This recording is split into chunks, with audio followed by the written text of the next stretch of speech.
Chapter 20, Final Participation. I referred in Chapter 13 to symbolism as something in which we today are again becoming interested. There is no respect in which the imaginative literature and drama of today differs more strikingly from that of even 50 years ago. In those days, there was an Ibsen, there was a Maeterlinck, but nobody really understood what they were up to, and everyone was dubious and uncomfortable. Whereas today, every other writer strives to imply some sort of symbolized content, and, even if he does not, it is obligingly done for him by confident critics who have read their Freud and their Jung. It would be an interesting experiment to resuscitate a habitual reader of, say, the Times Literary Supplement in the 90s, to set him down before the second half of the New Statesman in the 1950s, and to see what he made of it. In mentioning Freud and Jung, I have, of course, touched on the most startling phenomenon of all. The unaccountable rapidity with which a literal-minded generation developed a sympathetic response to the psychoanalytical gnosis of dream imagery, and accepted the, one would have thought, fantastic idea of an immaterial realm of the unconscious, is another sign, in addition to those I instanced in Chapter 10, that the development of man's consciousness is an evolutionary as well as a dialectical process. Who could possibly have foreseen it in the year of the Great Exhibition? Who could have failed to deny the possibility of such a change if it had been foretold to him? Possibly the greatest, possibly the only lasting value of psychoanalysis lies in its clinical aspect. It may or may not be so, but for the historian of consciousness, the most significant thing will always be the way it caught on, the number of its technical terms, and still more the characters out of Greek mythology, which had become household words even before the death of its founder. Pan, it seems, has not only retired from business, he has not only gone indoors, he has hardly shut the door before we begin to hear him moving about inside. Yet, here again, as far as any extra clinical value is concerned, the historian of the future will observe the fatally blighting influence of the conventional idolatry. It never seems to have even occurred to Freud that an individual man's unconscious mind could be anything but a somewhat lodged inside the box of his bones. Representation, as a principle, is accepted by him as a matter of course, inasmuch as a great variety of dream imagery is interpreted as symbolizing particular physical functions. From the perception that physical functions and organs are themselves representations, he is, however, cut off by all the assumptions of idolatry. Again, we have watched with interest Jung developing his concept of a collective unconscious, of humanity as a whole, a concept which is inherently repugnant to the foundation of idolatry on which he had to build it. Yet, because of that very idolatry, the traditional myths and the archetypes which he tells us are the representations of the collective unconscious are assumed by him to be, and always to have been, neatly insulated from the world of nature with which, according to their own account, they were mingled or united. The psychological interpretation of mythology is, it is true, a long way nearer to an understanding of participation than the old personified causes of Tyler and Fraser, and Lempriere's classical dictionary. But it is still a long way off. In the last resort, when it actually comes up against the nature content of the myths, it still relies on the old anthropological assumptions of projection. I believe it will seem very strange to the historian of the future that a literal-minded generation began to accept the actuality of a collective unconscious before it could even admit the possibility of a collective conscious, in the shape of the phenomenal world. I do not, however, think it can be very long now before this, too, is accepted, since it not only opens up possibilities of new knowledge, of which the need is being increasingly felt, but also removes many inconsistencies in the contemporary picture of the world, which cannot fail to be noticed more and more as time passes. Idolatry carries in it the seeds of its own destruction. The reader will, for instance, recall the dilemma of prehistory, which was briefly touched on in Chapter 5. We have chosen to form a picture based very largely on modern physical science of a phenomenal Earth existing for millions of years before the appearance of consciousness. The same physical science tells us that the phenomenal world is correlative to consciousness. The phenomena attributed to these millions of years are therefore, in fact, abstract models or idols of the study. We may compromise by calling them possible phenomena, implying thereby that that was how the world would have looked, sounded, smelt, and felt if there had been someone like ourselves present. But if the only phenomena we know are collective representations, and what is represented is the collective unconscious, the awkward fact remains that it is highly fanciful, if not absurd, to think of any unperceived process in terms of potential phenomena, unless we also assume an unconscious ready to light up into actual phenomena at any moment of the process.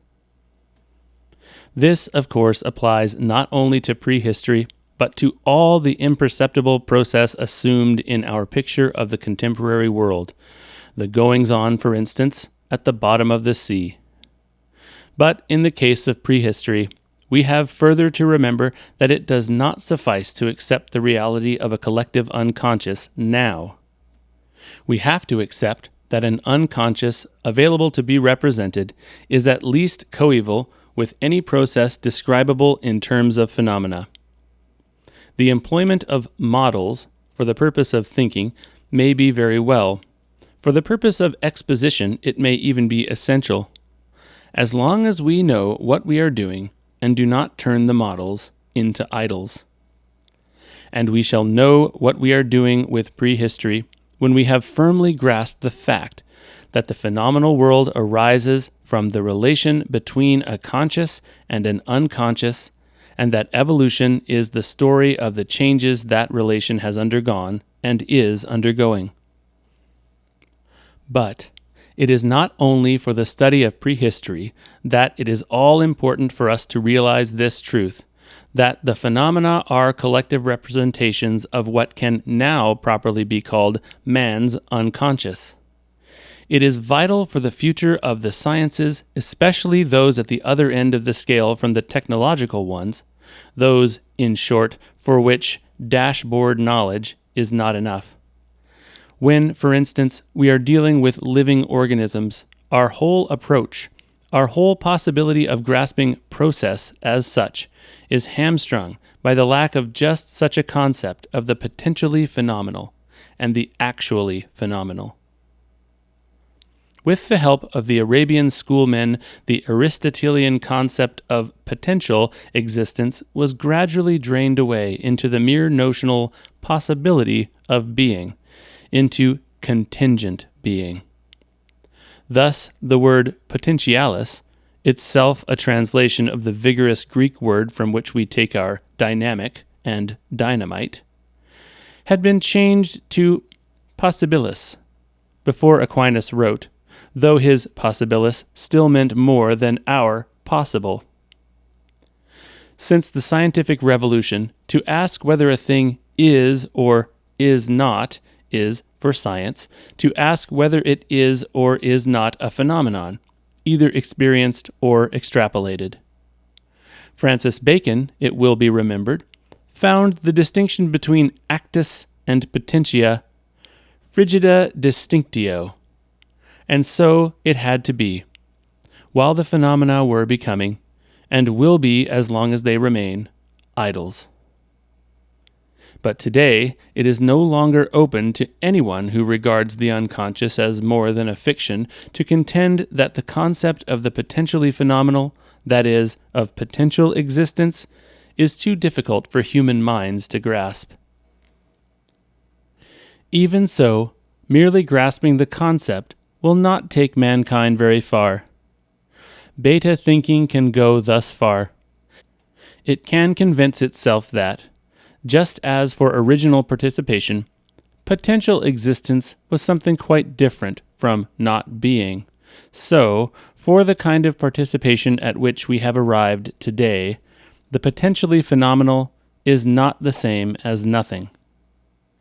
Let us call the man-centered participation with which the opening chapters of this book were concerned, final participation. Beta thinking, then, can convince itself of the fact of final participation. It can convince itself that we participate the phenomena with the unconscious part of ourselves. But that has no epistemological significance. It can only have that to the extent that final participation is consciously experienced. Perhaps, if we may already start using the old terminology which we have just taken out of the refrigerator, we may say that final participation must itself be raised from potentiality to act. Are there any signs of such a development taking place? We have seen, in the Romantic movement and elsewhere, symptoms of a kind of instinctive impulse towards iconoclasm. Are there any signs up to now of a systematic approach to final participation? And what does such an approach involve? It was pointed out in Chapter 13 that participation as an actual experience is only to be won today by special exertion, that it is a matter not of theorizing, but of imagination in the genial or creative sense. A systematic approach towards final participation may therefore be expected to be an attempt to use imagination systematically. This was the foundation of Goethe's scientific work. In his book on the Metamorphosis of Plants and the associated writings descriptive of his method, as well as in the rest of his scientific work, there is a germ of a systematic investigation of phenomena by way of participation. For his Erbpflanz and Erfanomen are nothing more or less than potential phenomena perceived and studied as such. They are processes grasped directly and not, as hitherto since the scientific revolution, hypotheses inferred from actual phenomena. I have here used both the word scientific and the word perceived advisedly, though in such a context both of them run counter to all the assumptions of the received idolatry. It is a common objection that Goethe's method ought not to be called scientific, because it was not purely empirical. But that objection obviously cannot be raised here without begging the whole argument of this book. As to perceived, we have seen that the major part of any perceived phenomenon consists of our own figuration. Therefore, as imagination reaches the point of enhancing figuration itself, hitherto unperceived parts of the whole field of the phenomenon necessarily become perceptible. Moreover, this conscious participation enhances perception not only of present phenomena, but also of the memory images derived from them. All this Goethe could not prevail on his own contemporaries to admit. Idolatry was too all-powerful, and there were then no premonitory signs, as there are today, of its collapse. No one, for instance, had heard of the unconscious. For a student of the evolution of consciousness, it is particularly interesting that a man with the precise makeup of Goethe should have appeared at that precise moment in the history of the West.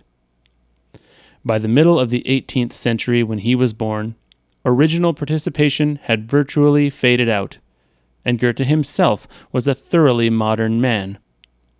Yet he showed from his earliest childhood, and retained all through his life, an almost atavistically strong remainder of it.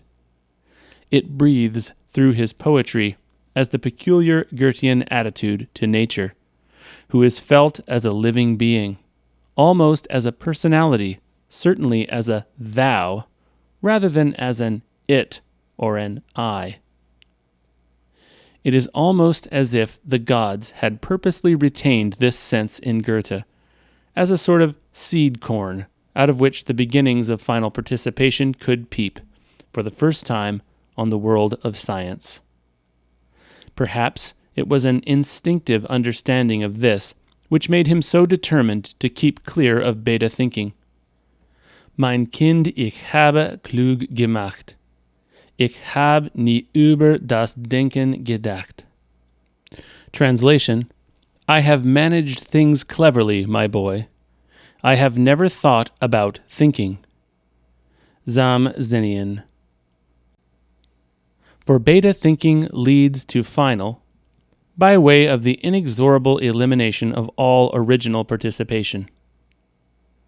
Consequently, Goethe was able to develop an elementary technique, but unable, or unwilling, to erect a metaphysic of final participation.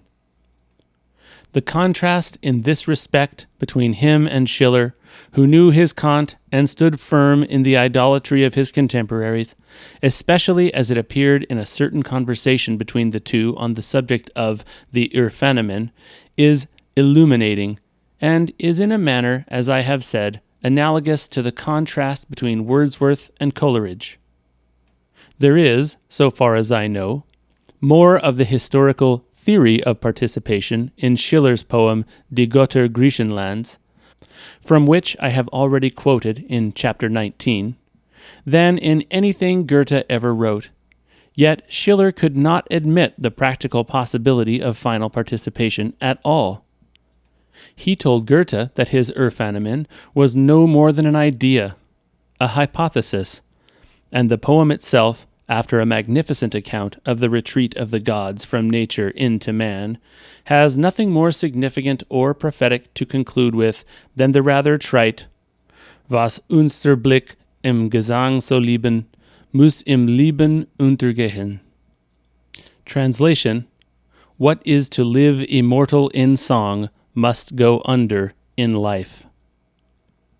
The significance of Goethe in the history of science will be appreciated as time passes, in the measure that idolatry is overcome.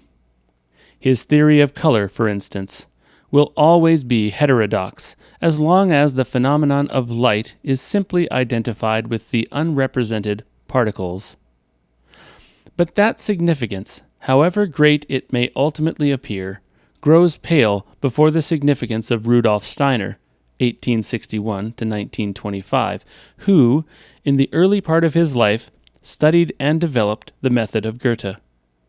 Unlike Goethe, however, Steiner did not avoid beta thinking. At the same time that he was editing Goethe's scientific works in Weimar, he was writing the book The Philosophy of Spiritual Activity, in which the metaphysic of final participation is fully and lucidly set forth. Educated on the modern side, as we should then have said, at school and university, he was thoroughly at home with the idols and never relied on any relic of original participation there may have been in his composition to overcome them. It is in his work, and that of his followers, that the reader should look for further signs of a development towards final participation in the field of science. If a single example is sought, let it be the research now going on in the domain of cancer. Cancer is a process of generation, and once we admit the concept of the potentially phenomenal, we must see that generation is not a transition from not being to being, but a transition from potential to phenomenal existence. Steiner's method, based on perception of the potentially phenomenal, was to diagnose a precancerous condition of the blood, a condition not yet detectable by physical symptoms, and thus to take the disease at a stage where it answers better to treatment. This is another way of saying that the method involves investigation of a part of the field of the whole phenomena named blood, which, for a non-participating consciousness is excluded from it, not by empirical proof, but rather, as we saw in chapter 12, by definition. He sought to apply the same method to the discovery of remedies, and the Society for Cancer Research, founded by his followers, is patiently continuing this difficult work in Arlesheim in Switzerland. At the moment in which I am writing, however, more people are probably acquainted with the biodynamic method in agriculture than with the particular example I have chosen. The mind of Rudolf Steiner was, of course, not only applied to the scientific sphere, and it was perhaps not even the most important part of his work. He is, for instance, far more illuminating and, I would say, reliable on the subject of language and its origin than Fabre de Olivet and the others I mentioned in chapter 18. To say that he advocated and practiced the systematic use of imagination is to place so much emphasis on the mere beginning of what he taught and did, that it is rather like saying that Dante wrote a poem about a greyhound. Steiner showed that imagination and the final participation it leads to involve, unlike hypothetical thinking, the whole man, thought, feeling, will, and character, and his own revelations were clearly drawn from those further stages of participation, inspiration, and intuition, to which the systematic use of imagination may lead. Although the object with which this book was originally conceived was none other than to try and remove one of the principal obstacles to contemporary appreciation of precisely this man's teaching, the study and use of which I believe to be crucial for the future of mankind, I shall here say no more of it. This is a study in idolatry, not a study of Rudolf Steiner. Chapter 21. Saving the Appearances. It may be well, before proceeding further, to restate very briefly what this book has so far endeavored to establish. It has been sought to show, firstly, that the evolution of nature is correlative to the evolution of consciousness, and, secondly, that the evolution of consciousness hitherto can best be understood as a more or less continuous progress from a vague but immediate awareness of the meaning of phenomena towards an increasing preoccupation with the phenomena themselves. The earlier awareness involved experiencing the phenomena as representations. The latter preoccupation involves experiencing them non-representationally as objects in their own right, existing independently of human consciousness. This latter experience, in its extreme form, I have called idolatry.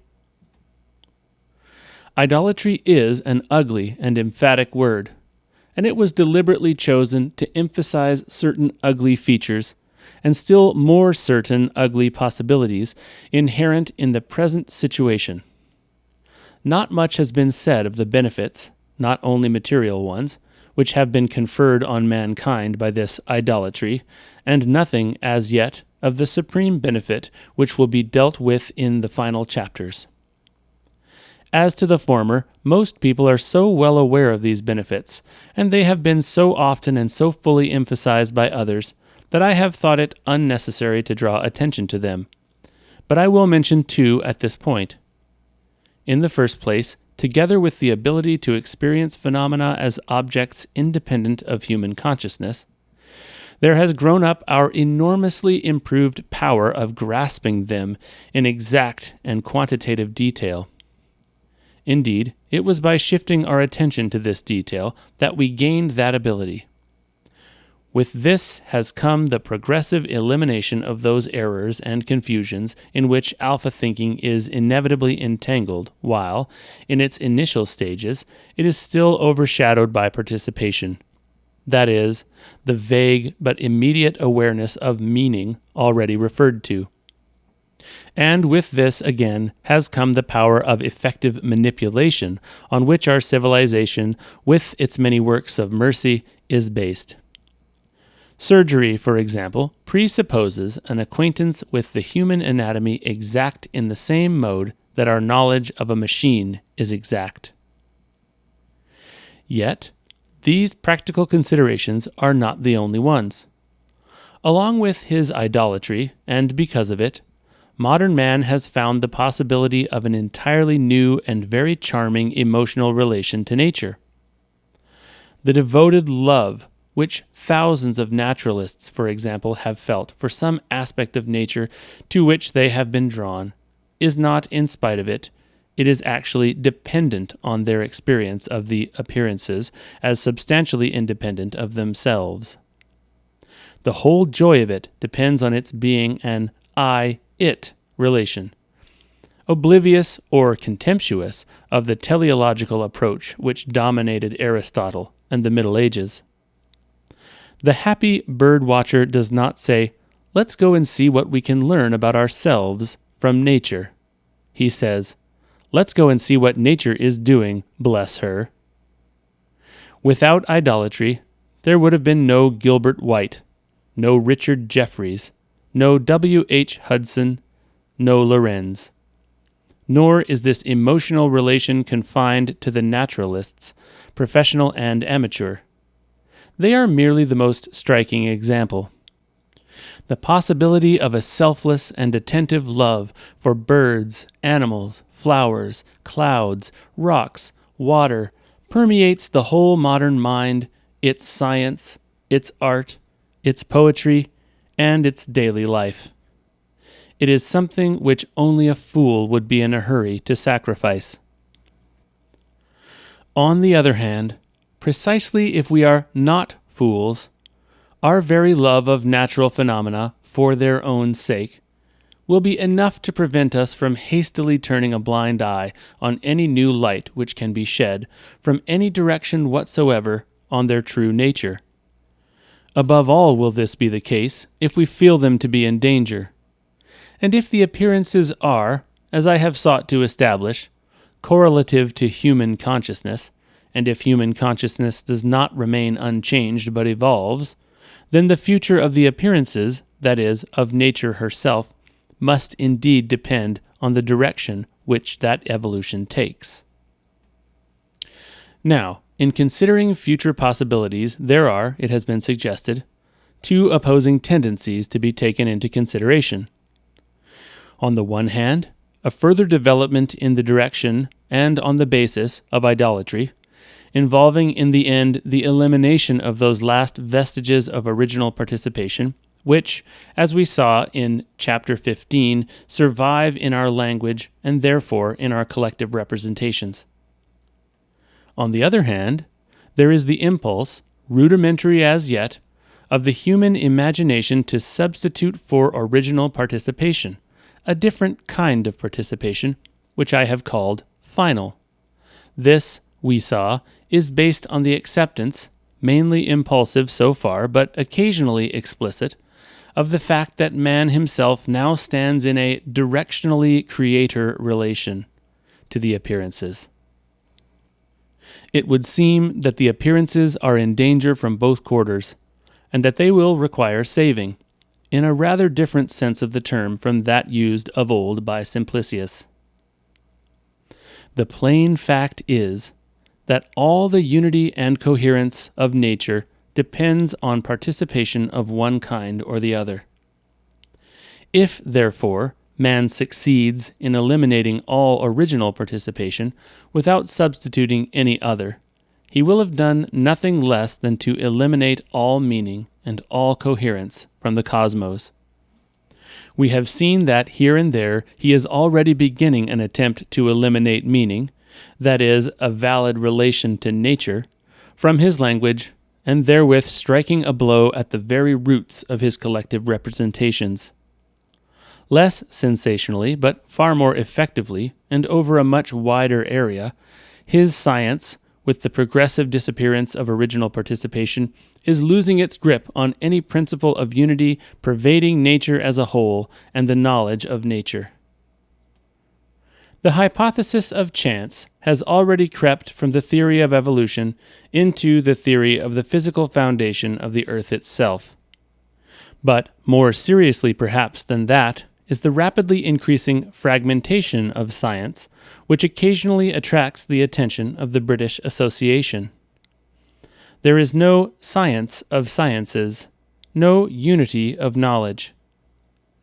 There is only an accelerating increase in that pigeonholed knowledge by individuals of more and more about less and less, which, if persisted in indefinitely, can only lead mankind to a sort of idiocy, in the original sense of the word, a state of affairs in which fewer and fewer representations will be collective, and more will be private, with the result that there will in the end be no means of communication between one intelligence and another.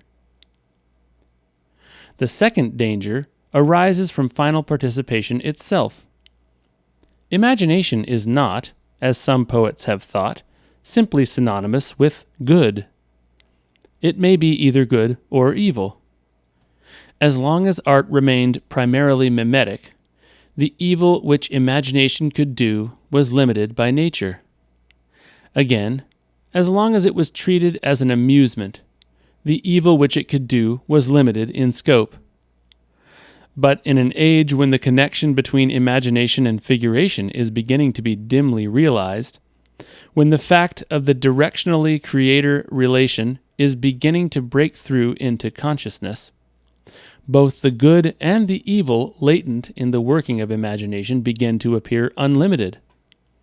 We have seen in the Romantic movement an instance of the way in which the making of images may react on the collective representations.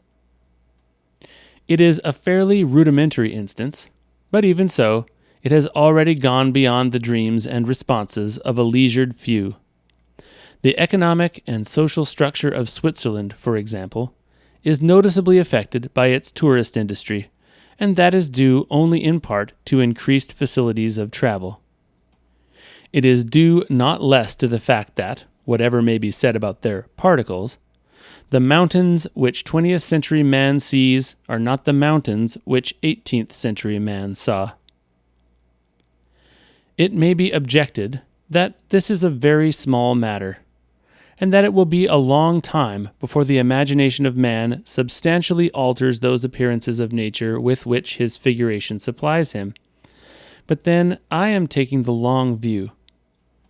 Even so, we need not be too confident. Even if the pace of change remained the same, one who is really sensitive to, for example, the difference between the medieval collective representations and our own will be aware that, without traveling any greater distance than we have come since the 14th century, we could very well move forward into a chaotically empty or fantastically hideous world. But the pace of change has not remained the same. It has accelerated, and is accelerating. We should remember this when appraising the aberrations of the formerly representational arts. Of course, insofar as these are due to affectation, they are of no importance. But insofar as they are genuine because the artist has in some way or another experienced the world he represents. And insofar as they are appreciated by those who are themselves willing to make a move towards seeing the world in that way, and ultimately, therefore, seeing that kind of world. We should remember this when we see pictures of a dog with 6 legs emerging from a vegetable marrow, or a woman with a motor bicycle substituted for her left breast. The systematic use of imagination, then, will be requisite in the future, not only for the increase of knowledge, but also for saving the appearances from chaos and inanity. Nor need it involve any relinquishment of the ability which we have won to experience and love nature as objective and independent of ourselves. Indeed, it cannot involve that. For any such relinquishment would mean that what was taking place was not an approach toward final participation, which is the proper goal of imagination, but an attempt to revert to original participation, which is the goal of pantheism, mediumism, and of much so-called occultism. To be able to experience the representations as idols, and then to be able also to perform the act of figuration consciously, so as to experience them as participated, that is, imagination. The extremity of idolatry towards which we are moving renders the attainment of this dual relation to nature a necessity for both art and science. The attempt to unite the voluntary creativity demanded by the one with the passive receptivity demanded by the other is the significance of Goethe's contribution to the Western mind, as the achievement of it is the significance of Rudolf Steiner's. It is perhaps still not too late to attend to these portents. The appearances will be saved only if, as men approach nearer and nearer to conscious figuration and realize that it is something which may be affected by their choices, the final participation which is thus being thrust upon them is exercised with the profoundest sense of responsibility, with the deepest thankfulness and piety towards the world, as it was originally given to them in original participation, and with a full understanding of the momentous process of history as it brings about the emergence of the one from the other.